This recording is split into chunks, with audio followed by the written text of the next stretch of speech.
우리 인간은 한 치 앞도 내다볼 수 없는 연약한 존재입니다. 그래서 누구나 예측할 수 없는 미래에 대해 두려움이 있습니다. 저마다 이 두려움을 조금이나마 덜어내려고 애를 씁니다. 비신자들은 용하다는 미아리 그 점쟁이를 수소문해 찾아갑니다. 우리는 하나님을 믿기에 차마 양심상 그럴 수는 없습니다. 마음 한구석엔 이런 달콤한 속삭임이 있긴 합니다. 하나님이 내 인생에 확실히 개입하셔서 삶의 모든 부분을 낱낱이 말씀해 주시면 참 좋을 텐데, 결혼은 언제 누구랑 하고, 사업은 어디에서 무슨 업종으로 시작하고, 이번에 직장은 어디로 옮기고, 또 애들 학원 어디로 보내고, 신앙생활을 위해서는 어느 시, 어느 구, 어느 동에 있는 어느 교회를, 무슨 교회를 다니고, 이렇게 쪽집게 도사처럼 하나님이 나를 늘 인도해 주시면 좋겠지요?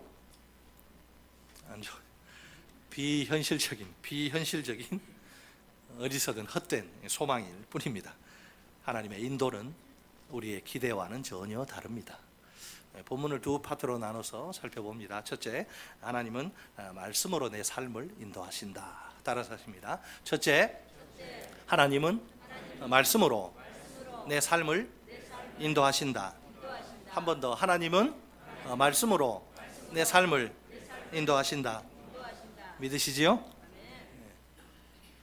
자, 오늘 본문의 이 스토리는 엘리사의 한 예언에서 출발을 합니다. 1절 하반절 말씀입니다. 같이 읽어보겠습니다. 시작. 너는 일어나서 내 가족과 함께 거주할 만한 곳으로 가서 거주하라. 여호와께서 기근을 부르셨으니 그대로 이 땅에 7년 동안 임하리라 하니. 아멘. 엘리사는 그 수넴 여인에게 곧 닥칠 기근에 대해 예고합니다. 하루 이틀 한두 달이 아니고 무려 7년 동안 지속될 엄청난 대기근입니다. 놀랍게도 하나님이 기근을 명령하셔서 부르십니다. 보통 성경 속 기근은 왕의 범죄에 대한 심판입니다. 특히 지금 이 오므리 왕조는 하나님의 심판 아래에 있습니다. 신명기적 관점에서 보면 어떨까요? 기근은 언약을 깨뜨린 이스라엘 백성을 향한 하나님의 심판입니다. 다른 말로는 언약적 저주입니다. 언약에는 두 요소가 있죠. 축복 그리고 아니면 저주. 기근은 저주, 하나님의 저주입니다. 자, 하나님은 오늘 본문을 보니까 수넴 여인의 삶을 인도하십니다. 이때 엘리사의 말씀을 도구로 사용하십니다. 사실은 하나님이 엘리사의 입에 넣어주신 그분의 말씀이죠. 과연 엘리사의 명령 앞에서 여인은 어떻게 반응할까요? 2절 말씀입니다. 또 같이 읽습니다. 시작. 여인이 일어나서 하나님의 사람의 말대로 행하여 그의 가족과 함께 가서 블레셋 사람들의 땅에 7년을 우거하다가. 아멘. 세 개의 동사가 눈에 띄시나요? 일어나서, 가서, 우거하다가. 자, 첫째로 여인은 엘리사의 말대로 일어납니다. 둘째로 여인은 엘리사의 말대로 거주할 만한 곳을 찾아갑니다. 셋째로 여인은 엘리사의 말대로 거기서 7년을, 5년도 아니고 8년도 아니고 7년을 우거합니다. 이처럼 여인은 엘리사의 말씀을 온전히 따르는 중입니다. 이전에도 그 하나님 말씀 앞에 반응을 보였는데, 이전의 반응과 비교할 때 완전히 지금 다른 모습입니다. 과거에 엘리사가 중요한 예언을 하나 했어요. 1년이 지나면 네가 아들을 낳을 거야, 이런 예언을 합니다. 4장 16절 하반절을 보면 그녀는 이렇게 빈정거립니다. 믿지 않아요. 4장 16절 하반절 같이 읽습니다. 시작. 여인이 이르되 아니로소이다. 내 주 하나님의 사람이여 당신의 계집종을 속이지 마옵소서 하니라. 아멘. 무슨 그런 거짓부렁을 하십니까? 말도 안 되는 소리 하지 마세요. 아주 빈정됐어요. 자, 또 한번 4장 28절에 따르면 이제 아들이 죽습니다. 아들이 죽은 후에 엘리사를 격렬히 원망합니다. 잡아먹을 듯이. 자, 같이 읽겠습니다. 시작. 여인이 이르되 내가 주께 아들을 구하더이까 나를 속이지 말라고 내가 말하지 아니하더이까 하니. 아멘. 내가 분명히 이야기하지 않았냐고. 당신 뭐 아들 뭐 준다 그래서 나는 거짓말하지 말라고. 아들 줘가지고 지금 이 꼴이 나지 않아요? 왜 아들 죽였냐고, 왜 아들 죽게 내버려뒀냐고, 이게 도대체 뭐하는 이게 짜장이냐고. 그런데 지금 보면 8장에 오면 어때요? 다른 사람처럼 반응하죠. 엘리사의 명령에 대해서 빈정거리지 않습니다. 격렬히 원망하지도 않습니다. 아무런 이의도 제기하지 않습니다. 겸손히 절대적으로 무조건 순종합니다. 아주 고분고분한 한 마리 어린 착한 양 같아 보입니다. 왜 이렇게 변했을까요? 아니, 지금 이 8장의 명령을 보세요. 뜬금없이 그녀에게 무조건 고향 땅을, 생활의 터전을 떠나라니요, 가야 할 장소를 이렇게 지정해 주는 거 아닙니다. 그냥 거주할 만한 곳을 스스로 물색해 찾아야 합니다. 그런 다음에 거기로 가서 거주해야 합니다. 그녀가 선택을 해야 돼요. 그것도 1, 2년이 아니라 자그마치 7년 동안입니다. 거기에 가면 귀인을 만날 거다, 누가 뭐 도움을 줄 거라 약속 없습니다. 보장된 것 아무것도 없습니다. 아무런 대책이 없는 거예요. 그런데도 무조건 가라고 명령합니다. 굉장히 답답한 상황이죠. 분명 엘리사는 그녀가 신뢰하는 하나님의 종, 선지자입니다. 보통 사람 아니에요. 아무리 그래도 그의 명령에 순종하기는 쉽지 않습니다. 순종하기 전까지 그녀의 머릿속을 해부해서 들여다보면 상당히 복잡해요. 오락가락, 갈팡질팡, 이 네 글자가 어울릴 겁니다. 어떤 때는 새로운 삶에 대한 희망과 기대로 이 마음이 한껏 풍선처럼 부풀어 오릅니다. 또 어떤 때는 예측 불능의 미래에 대한 두려움이 마음을 그냥 사정없이 무겁게 큰 돌덩이로 짓누르기도 합니다. 그녀는 의지할 남편이 없는 과부가 아닌가요? 게다가 먹여 살려야 할 아주 어린 아들까지 딸린 몸입니다. 이국 땅에서 이방인으로 사는 거, 이거 쉽고 편할 리가 없습니다. 뭘 해 먹고 살아야 할지 막막하기만 합니다. 뭐 호떡을 팔 거예요, 뭐 할 거예요. 그런데도 이 수넴 여인은 엘리사의 말에 절대적으로 순종합니다. 이 시점에서 우리의 궁금증을 자극하는 것이 하나 있습니다. 뭘까요? 순종 이후의 삶. 순종했더니 이렇게 되었더라, 궁금하잖아요. 그녀가 블레셋 땅에서 7년 동안 어떻게 먹고 살았나 하는 겁니다. 성경에는 이 질문에 대한 대답이 전혀 없습니다. 대답할 필요가 없으니까. 한 가지 사실만큼은 분명하죠. 7년 동안 무사히, 7년 만에 무사히 컴백, 고향 땅으로 돌아왔다는 것입니다. 7년 동안 블레셋 땅에서 먹고 살았기에 가능한 일입니다. 굶어 죽지 않고 살았기에 다시 올 수가 있는 거죠. 뭘 해 먹고 살았는지 정확히 모르지만 말입니다. 어쨌든 먹고 살은 거예요. 도대체 이게 어떻게 된 일일까요? 하나님이 그곳에서 그녀와 아들을 친히 먹이시고 입히신 겁니다. 아무런 대책 없이 하나님이 보내시는 것 같죠? 사실은 그렇지 않습니다. 하나님이 대책을 다 준비해 두십니다. 수넴 여인에게는 보물과 같은, 요새 그 막 금값이 올라가지고 사람들 막 있는 사람들은 골드바 막 사서 모은다 그러더라고요. 수넴 여인에게는 골드바보다 더 좋은 이제 보물 같은 최고의 재산이 있습니다. 이거 마치시면 하산하셔도 됩니다. 최고의 재산이 뭘까? 골드바보다 더. 한 돈이 뭐 60만 원이니까 이 골드바는 계산이 안 됩니다. 그 하나 달랑 한 개가 얼마인지 몰라요. 자, 최고의 재산이 뭘까요? 그 재산은 바로 하나님을 전적으로 신뢰하는 믿음입니다. 그래서 성경은 금보다 더 귀하다 그러잖아요. 믿음은 모두의 것이 아니에요. 이 믿음으로 그녀는 하나님의 사람 엘리사의 말에 무조건 순종합니다. 순종의 비결은 하나님을 향한 믿음입니다. 이 믿음 때문에 하나님이 보내신 종의 말도 믿을 수 있습니다. 우리 하나님은 이 믿음을 크게 기뻐하십니다. 이 믿음으로 순종하는 그녀의 삶을 신실하게 인도하십니다. 오늘도 하나님은, 오늘 설교의 제목이 뭐예요? 하나님의 인도. 수넴 여인만 인도하십니까? 나는 그럼 뭐예요? 오늘도 하나님은 말씀으로 내 삶을 인도하십니다. 하나님의 인도를 잘 받으려면 그분의 말씀을 잘 들어야 합니다. 주일 예배 시간에, 수요 예배 시간에 선포되는 설교가 중요합니다. 매일매일의 큐티와 성경 통독도 중요합니다. 하나님의 말씀 앞에 자신을 자꾸 노출하면 할수록 좋은 거예요. 너무 바쁘고 피곤해서 힘들어요, 이런 핑계는 한두 번으로 족합니다. 1년 내내 그러면 뭐 언제 어느 세월에 하겠습니까? 하나님의 말씀을 듣는 일에 더욱 열심을 냅시다. 네, 하나님 인도 받을 수 있어요. 말씀을 잘 들으면. 그런데 때때로 하나님은 내 인생을 전혀 예상치 못한 방향으로 이끄십니다. 내가 한 번도 생각해 본 적이 없는 삶입니다. 내게 익숙하지 않은 정말 낯설기 짝이 없는 그런 삶이에요. 내가 잘 해낼 수 있을까 자신할 수 없는 그런 삶입니다. 어느 날 갑자기 하나님이 내게 그런 삶을 결단하라고 하십니다. 일반적으로 많은 사람은 그런 경우 오면 여러 가지 가능성을 떠올리죠. 모든 경우의 수를 하나씩 요모조모 꼼꼼히 따져보는 겁니다. 과연 이 선택, 이 행동이 내 삶에 얼마나 유익할 것인가. 되돌릴 수도 없는, 한 번밖에 없는 삶인데 혹시라도 이렇게 해서 큰 손해를 보면 어떡하나. 누가 책임져? 선지자가 책임지나? 누가 책임지나? 수냄 여인의 순종을 보면 어때요? 이런 계산이 있어요, 없어요? 없어요. 아예 없습니다. 이런 계산 없습니다. 그냥 덮어놓고 아무 대책 없이 순종하면 이게 무대뽀죠, 완전. 대책 없어요, 대책. 그냥 순종하는 거예요. 하나님의 말씀 앞에서 이것저것 복잡하게 계산하지 않는 게 좋습니다. 어린아이처럼 좀 아주 심플한, 단순한 믿음이 필요합니다. 오직 하나님을 신뢰하는 믿음으로 순종하는 것이 지혜입니다. 그럴 때 놀라운 하나님의 인도를 체험할 수 있습니다.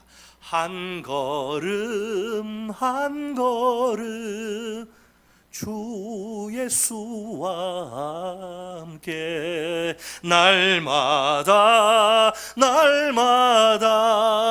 우리는 걷겠네. 하나님 인도받는, 하나님 동행하는 사람 얼마나 행복해. 그러면 거친 살이 뭐 초막이나 궁궐이나 예수 모신 곳이 천국의 행복이에요. 하나님의 인도받는 삶, 이게 얼마나 생명 우리에게. 여러분, 하나님은 오늘도 믿음으로 순종하는 나를 기뻐하십니다.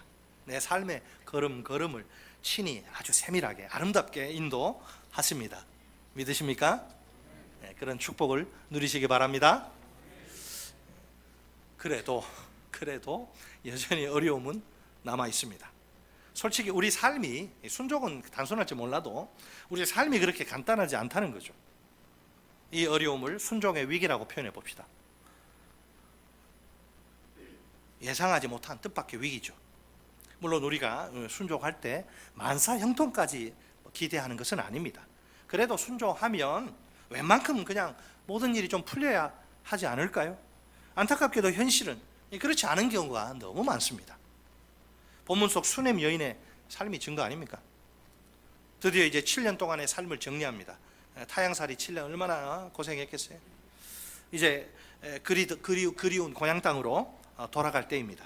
머릿속에 이제 내가 드디어 정든 내 고향으로 가는구나. 그 고향에서의 그 삶에 대한 부푼 기대가 가득하죠. 가슴에. 돌아왔습니다. 막상 돌아와서 뚜껑을 열고 보니 너무나 당황스럽습니다. 그녀를 기다리는 것은 냉혹한 아주 차디찬 현실뿐입니다. 예전의 집과 전토가 더 이상 자신의 소유가 아니에요. 원래는 아주 부유했던 잘 살던 이 그녀가 완전히 그냥 빈털터리 신터의 거지꼴로 전락한 겁니다. 아무것도 남아있지 않아요. 자기 소유가.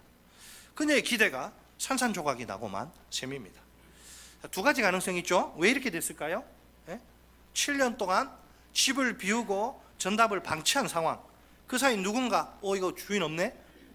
불법으로 무단 점거한 겁니다. 아니면 이 방치된 집과 전답을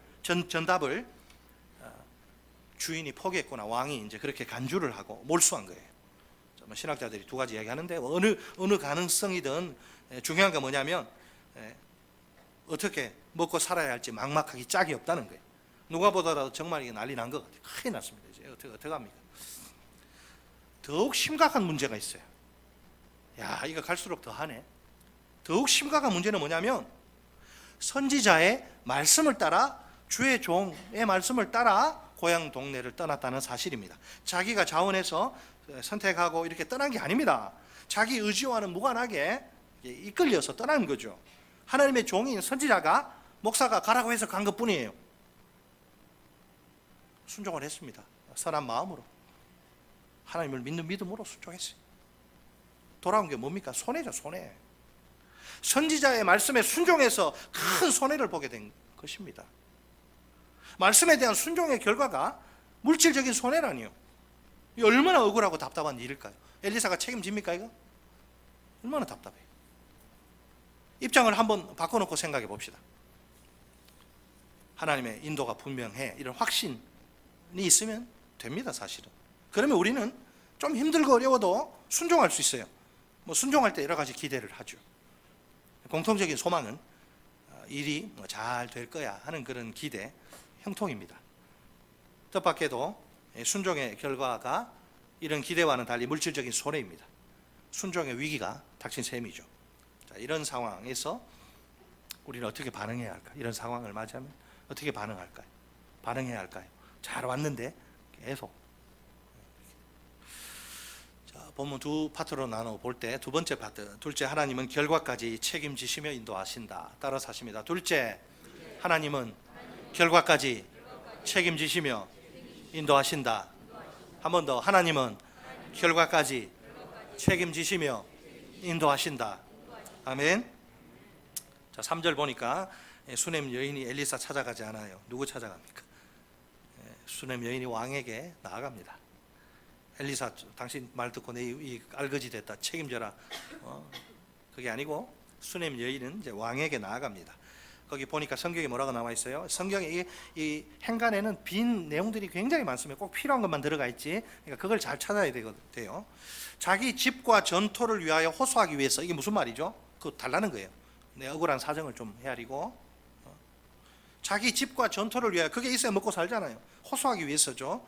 이스라엘 왕 누군가요? 이름도 없이 여기 등장하는데 학자들이 이 왕을 여호람이라고 추정을 합니다. 아합의 후손. 유일하게 이 사람이요, 놀랍게 엘리사의 행정에 깊은 관심을 가집니다. 그래서 게하시를 불러서 엘리야가 도대체 무슨 일을 했니? 좀 그 사역에 대해서 내 듣고 싶으니까 말해줘라.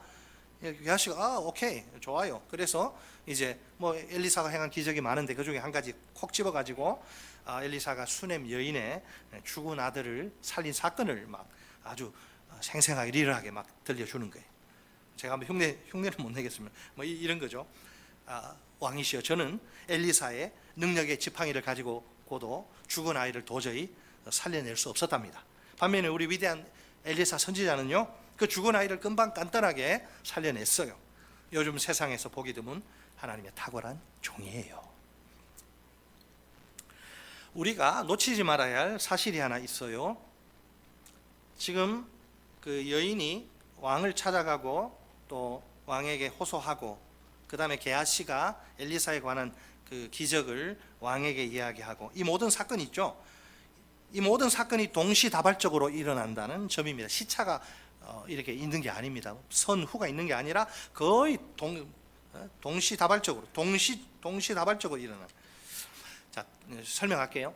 때와 방법이 철저히 하나님의 손에 달린 셈이죠. 어떻게 이 여인의 그 집과 이 전답, 여인의 집과 전토가 회복되느냐, 거기에 뭐가 있느냐, 하나님의 그 역사가 있는데 때와 방법이 철저히 하나님의 손에 달린 셈이죠. 이렇게 하도록 하나님이 정해 놓으셨습니다. 이 방법을 통해서 하나님이 신비한 아주 섭리로 수넴 여인의 삶을 인도하신 겁니다.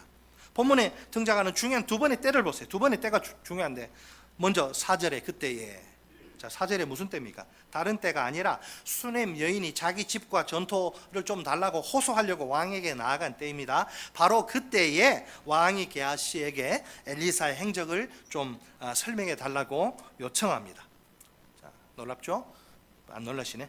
다음으로 5절에 무슨 때? 게하시가 이제 곧 엘리사가 죽은 자를 다시 살린 일을 왕에게 이야기할 때에, 다른 때가 아닙니다. 게하시가 수넴 여인에 대해서 왕에게 이야기하고 있는 그때입니다. 그때, 바로 그때에 수넴 여인이 왕에게 부르짖습니다. 그녀의 목소리 들은 게하시가 눈이 휘둥그레져서 깜짝 놀라서 이렇게 외칩니다. 내 주 왕이여, 내가 말하는 바로 그 여인, 바로 그 아들이 여기 있습니다. 아주 소름이 돋을 정도로 정확한 하나님의 타이밍, 기막히게 놀라운 하나님의 섭리예요. 왜 하필 그때란 말인가요? 이거는 진짜 사람이 짤 수 없는 시나리오, 완벽한 시나리오입니다. 만약, 자, 이렇게 가정해 보면 여러분 이해가 빠를 거예요. 만약 수넴 여인이 하루 전, 요때 말고 하루 전 아니면 몇 시간 일찍 왔다면 어떨까요? 왕에게 그녀의 부탁 보기 좋게 거절되었을 것입니다. 왜? 수냄 여인에 대한 이 기적의 이야기를 왕이 모르기 때문에 못하러 요청을 들어줍니까? 쓸데없는 소리 하지 말고 네 잘못이야. 왜 지금 이제 와서 그래? 7년 동안 뭐 하다가 나타나가지고. 자, 왕을 만나기 전에 이 수냄 여인이 여러 가지 생각하죠. 왕을 만나기 전에 속이 그냥 바싹바싹 타들어가요. 이렇게 했다가 저 곤장이나 맞지 않 쫓겨나지는 않을까? 몽둥이 찜질 당하지 않을까? 우리 하나님은 그녀에게 지금 무엇이 절실히 필요한지를 정확히 아십니다. 가장 적절한 시간에 하나님의 방법으로 그녀를 왕에게로 이끌어 주십니다. 심지어 그 왕의 마음조차 그녀를 위해서 움직여 주십니다. 이 사람이 왕이 착해가지고 이렇게 호의를 베푸는 게 아니에요. 하나님이 역사하시니까 그 마음이 움직이는 거예요. 왕이 움직여서 요청을 들어주는 거예요. 왕이 이제 직접 수냄 여인에게 상황에 대해 이제 질문합니다. 곧이어 여인의 대답을 듣죠. 여러 가지 이제 마음에 쌓여 있던 의문들이 다 풀립니다. 수냄 여인과 그 아들을 향해 측은지심, 수호지심, 불쌍한 마음이 막 일어나는 거예요. 내가 이 사람들 안 도와주면 어떡하냐? 도와야겠다는 강한 충동에 사로잡힙니다. 마음에 아주 너무너무 엄청난 큰 감동을 받은 게 틀림없습니다. 하나님의 섭리의 손길이 역사한 결과입니다. 우리 하나님이 얼마나 놀라운지 몰라요. 이제 왕은 한 관리를 이렇게 임명합니다. 한 가지 중요한 임무를 주죠. 6절 하반절 말씀을 한 목소리로 읽겠습니다. 6절 하반절 시작. 이 여인에게 속한 모든 것과 이 땅에서 떠날 때부터 이제까지 그의 밭의 소출을 다 돌려주라 하였더라. 아멘. 이걸 읽으시면서 뭔가 이상하다 느낀 분은 대단한 분입니다. 뭐가 이야기가 좀 스토리가 이상해요. 수냄 여인이 뭐 달라 그랬어요? 수냄 여인이 요구한 거 왕이 준 거 한번 비교해 보세요. 똑같아야 되잖아요. 자식이 와가지고 아빠 10,000원 줘 하면 보통 10,000원 딱 주잖아요. 이거 보세요. 요구한 거하고 준 게 달라요. 수냄 여인이 왕에게 요구한 것은 자기 집과 전토예요. 집과 전토만 돌려받아도 대성공, 대만족. 더 이상 바랄 게 없어요. Nothing to be desired. 더 이상 바랄 게 없다니까. 집과 전토만 돌려받아도 황송하지 뭘 더. 그런데 돌려받은 건 뭡니까? 감사하게도 여인의 입장에서는 이게 감사하게도 로또 맞은 거예요. 쉽게 말하면 집과 전투뿐만이 아닙니다. 미처 생각지도 못한 지난 소출까지 7년 동안의 소출까지 되돌려받아요. 상상을 초월한 파격이 아닐 수 없습니다. 얼마나 놀라운 일인가요? 말씀대로 순종한 자에게 임한 하나님의 공급과 축복입니다. 하나님이 일으키신 통쾌한 육회, 통쾌, 상쾌 반전이죠. 정확히 말해서 그러니까 제가 아까 순종의 위기 그랬죠. 순종의 위기가 아니고 순종의 승리입니다. 애초에 순종의 위기 같은 건 없어요. 그렇게 보일 뿐이지 승리만 있을 뿐입니다. 순종의 끝은 언제나 승리인 줄 믿으시기 바랍니다. 현실과 비교하면 어떤가요? 하나님의 종인 선지자 예언을 믿고 순종해요. 좋은 마음으로 한 순종인데 7년 후에 아주 그냥 큰 손해를 당합니다. 사실을 말하면 그것이 끝은 아닙니다. 하나님의 일하심이 아직 남아있기 때문입니다. 공급과 축복을 위한 하나님의 일하심이지요. 내가 순종의 과정에서 손해를 당할 수 있습니다. 쫄딱 망하지 않을까 염려되는 큰 손해입니다. 하지만 과정이 전부가 아닙니다. 그것이 끝은 아닙니다. 진정한 끝은 아직 남아있습니다. 거기서 내 인생의 문을 닫고 종 치는 거 아닙니다. 최악의 순간이라 할지라도 나는 절대로 망하지 않습니다. 나를 위해 계속 일하시는 하나님이 살아계시기 때문입니다. 하나님은 지금도 이 순간도 분명히 살아계십니다. 말씀에 순종하는 나를 살아계신 하나님은 결코 외면하시지 않습니다. 내가 죽든 말든 그냥 망하게 내버려 두시지 않습니다. 나를 위해 친히 섭리의 강력한 손길로 역사하십니다. 그 은혜 섭리로 내 삶을 신실하게 인도하십니다. 천국까지, 저 천국까지. 그러니까 순종의 결국은 내게 손해가 아니라 유익입니다. 따라서 하십니다. 순종의 결국은 내게 손해가 아니라 유익이다. 믿으시기 바랍니다. 자, 오늘 본문은 오늘 설교를 좀 짧게 합니다. 자, 오늘 본문은 우리에게 두 가지 교훈을 던지는데 이 두 가지 교훈을 명심합시다. 첫째, 하나님은 말씀으로 내 삶을 인도하신다. 하나님 말씀 앞에 부지런히 우리 나아갑시다. 주일 예배 때, 또 수요 예배 때, 큐티 시간에, 성경 읽기 시간에 말씀을 잘 들읍시다. 하나님을 신뢰하는 믿음으로 그 말씀에 무조건 순종합시다. 내 삶을 친히 아름답게 인도하시는 하나님의 손길을 체험합시다. 둘째, 하나님은 결과까지 책임지시며 인도하신다. 순종의 과정에서 손해를 당해도 두려워하지 맙시다. 여전히 섭리의 손길로 인도하시는 살아계신 하나님을 믿읍시다. 결과까지 책임지시며 인도하시는 사랑의 하나님을 믿읍시다. 순종의 결국은 공급과 축복 곧 유익이란 사실도 믿읍시다. 항상 변함없는 믿음으로 신실하신 하나님을 붙듭시다. 모든 상황 속에서 오직 믿음으로 사랑해 우리 하나님의 말씀에 순종합시다. 마침내 하나님의 인도로 승리를 맛보게 될 줄 믿습니다.